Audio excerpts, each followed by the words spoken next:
Good evening, Ron. Thank Hi. you very much for all three for seminars. Wonderful, thank you. My question is that you said that you had the blood of our Lord examined by the Israelis. That's correct. What was their determination of that? Okay. Now, we won't be able to take second questions. I'm sorry if you're on your second one, please just step out. I love you, but we're running out of time. Real quickly, okay. Dried blood is dead blood. Everybody knows that, all right? They can test the blood of the pharaohs, the mummies of the pharaohs, all right? There's certain things they can do. They cannot get a chromosome count by any method I'm familiar with, all right? Things keep changing. I don't profess to know everything. However, there's no way I know that you can get a chromosome count out of dead blood. You can get a DNA and some other things, but not a chromosome count, all right? That's done by living white blood cells. Now then, first of all, in this analysis, I took the blood into a laboratory in Israel. I asked one of the people I work with in antiquities, where is a good laboratory that does reliable work? And they said, such and such, such and such. I took it. I just said, please examine this blood and tell me what you can tell me about it. All right? They said, well, look, we're going to reconstitute it.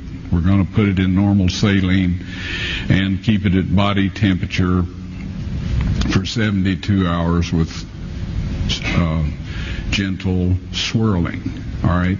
That's their business. That's great. I said, now I want to be there when you check it out. They said, fine. So I was back. They checked it out. I said, now, they said it's human blood. We can tell that. They did whatever tests they need to do.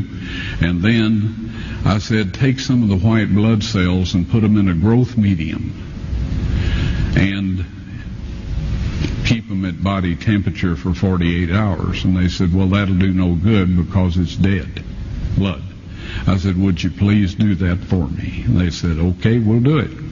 So anyway, I said, I want to be there when you take it out and examine it. So I was back there. They took it out, examined it under a microscope, and the one technician called the other one over there, and then they called the boss over there, and they were talking Hebrew a mile a minute there for a little bit, and they looked at me and they said, Mr. Wyatt, this human blood only has 24 chromosomes in it. Everybody else has 46. You see, 23 from your mother, 23 from your father, 22 autosomes from your mother, 22 autosomes from your father. You get an X from your mother, you may get an X or a Y from your father, all right?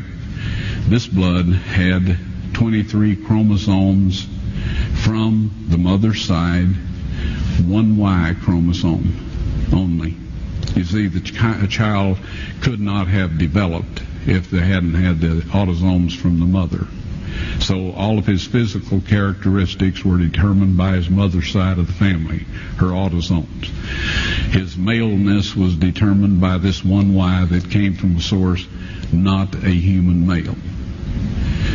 Then they said, this blood is alive. And then they said, whose blood is this?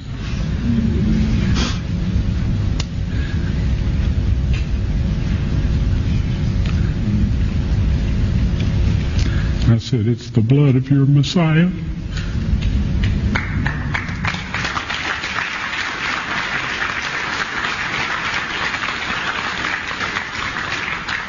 And I assure you those men's lives have changed. You're welcome.